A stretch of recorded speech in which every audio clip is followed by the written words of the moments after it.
जाके स्कूल को देने का भी काम करेंगे, लेकिन आपको अपने देश के प्यार का कोई सबूत हम देने का काम नहीं करेंगे।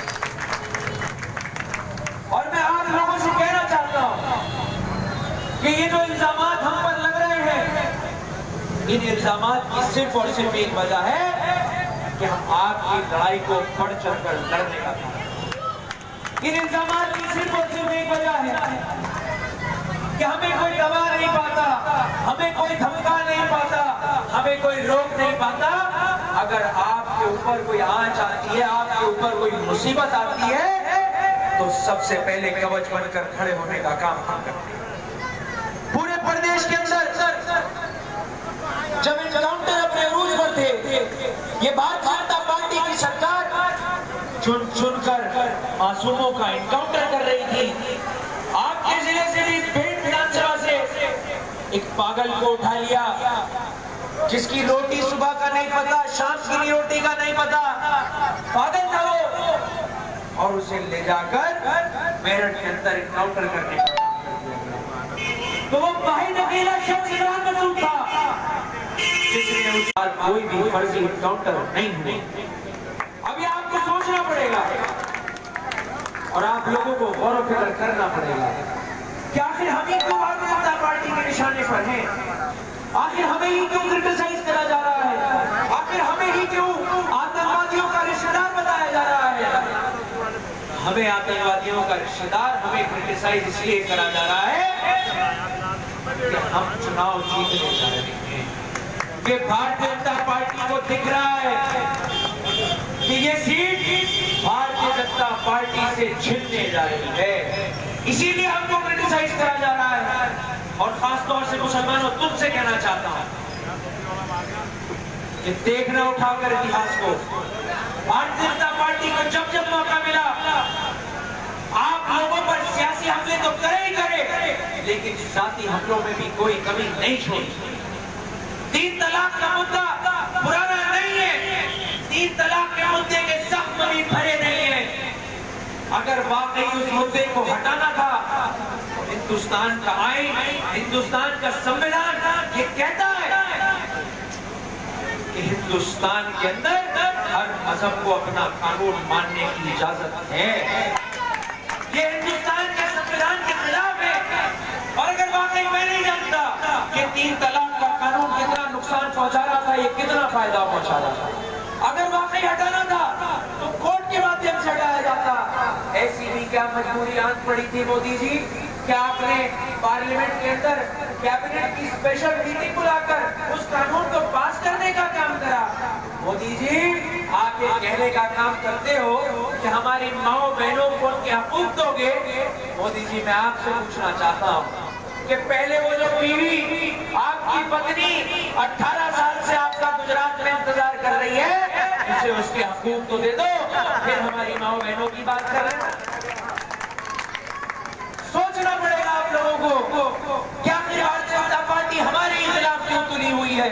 हमारे खिलाफ क्यों बोलेगा तो हमारे खिलाफ, मुख्यमंत्री बोलेगा तो हमारे खिलाफ, प्रधानमंत्री बोलेगा तो हमारे खिलाफ, क्योंकि वो ये जानते हैं हम आपकी लड़ाई को इसी तरह मजबूती से लड़ते रहेंगे। आपके लिए सर झुका सकते हैं, सर कटा सकते हैं, लेकिन भारतीय जनता पार्टी के सामने सर नहीं झुका सकते। भारतीय जनता पार्टी उनकी लड़ाई हमसे इसलिए है कि हम आपके सुख में, आपके दुख में 24 घंटे हाजिर हैं। क्या उनकी लड़ाई हमसे इसलिए है कि हम आपकी आवाज को याद करो, प्रागपुर का कब्रिस्तान का मामला हो, चाहे जब मुसलमानों के कब्रिस्तान कब्जाए जा रहे थे, चाहे वो कुर्डी खेड़े का मामला हो, जब ईद के दिन कुर्बानी नहीं करने दी जा रही थी, तब वो इमरान मसूद और शाहजान मसूद भी थे जो वहाँ बंदूकों का और पुलिस वालों का आमना सामना कर रहे थे। ये जो लोग आज हमें हराने के लिए सियासी मैदान में आए हैं, ये तो अपने ऑफिसों में बैठकर एसी के अंदर बैठकर नोट कमाने का काम कर रहे थे। मैं कहना चाहता हूँ आप लोगों से, सहारनपुर का दंगा तो ताजा ताजा है, इन्हीं गठबंधन के प्रत्याशी के घर के सामने हुआ। मैं भी वहीं मौजूद था, इमरान मसूद साहब भी वहीं मौजूद थे जब हम बेगुनाहों की जानें बचाने के लिए आगे खड़े थे। कहाँ थे ये गठबंधन के प्रत्याशी? ये ठगबंधन के प्रत्याशी अपने परिवार को लेकर दिल्ली भाग गए थे। दम चाहिए, हिम्मत चाहिए, हौसला चाहिए, जो इनमें नहीं है। इन्हें लगता है कि पैसे के बलबूते पर आपकी मोहब्बत, आपकी दुआ खरीदी जा सकती है, लेकिन मैं इतना जानता और मुझे मुकम्मल यकीन है कि ईमान वाला अपने ईमान को पैसे के लिए नहीं बेच सकता। ज़मीर वाला अपने ज़मीर को पैसों के। देख लो इनके नेताओं के बयान। बहन कुमारी मायावती रोज ये बयान दे रही है कि मैं किसी भी कीमत पर कांग्रेस के समर्थन नहीं दूंगी, कांग्रेस की मदद नहीं करूंगी। अरे बहन जी, अगर कांग्रेस की मदद नहीं करोगी तो क्या बीजेपी की गोद में बैठोगी जाकर? क्योंकि देश चिड़ी पकाने का काम कर रहे हैं। आपके वोट को सीधा सीधा भाजपा को नहीं दिलवा सकते, तो बैकडोर का दरवाजा खोल लिया। जहां आपका वोट खराब करेंगे वहां भाजपा को मजबूत करेंगे, और गलती से अगर एक आधा कोई उम्मीदवार जिता लिया तो उसका भी वोट भाजपा को देने का काम करेंगे। और इतिहास गवाह है, सन 2002 में जब गुजरात के दंगे हुए और मजलूमों की और गरीबों की वहां पे रहमी से जान ले ली गई, तो तमाम पार्टियों ने मोदी के खिलाफ एक पार्लियामेंट के अंदर प्रस्ताव रखने का काम करा कि नरेंद्र मोदी को गुजरात के मुख्यमंत्री से हटाया जाए। और ये वही बहन कुमारी मायावती है जिसने अपने सारे सांसदों को ये कह दिया कि वोट को भारतीय जनता पार्टी के हक में देना पड़ेगा।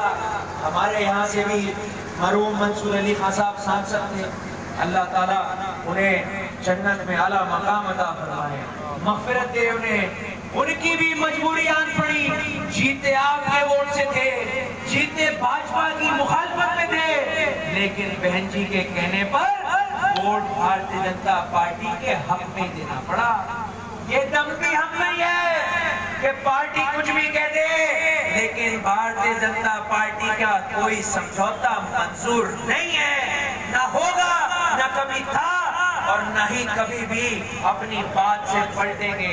लड़ाई फिरका परस्ती से थी, है और रहेगी दम तक, मरते दम तक। मैं कहना चाहता हूँ आप लोगों से कि खुदा के वास्ते इनके बहकाने में, बरगलाने में मत आना।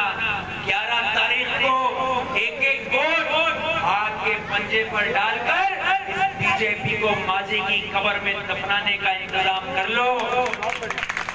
और मैं एक शेर के साथ अपनी बात खत्म करूंगा। उम्मीद करूंगा कि मेरा शेर उन लोगों तक जरूर पहुंचे जो आपकी मोहब्बत को नोटों से खरीदना चाहते हैं।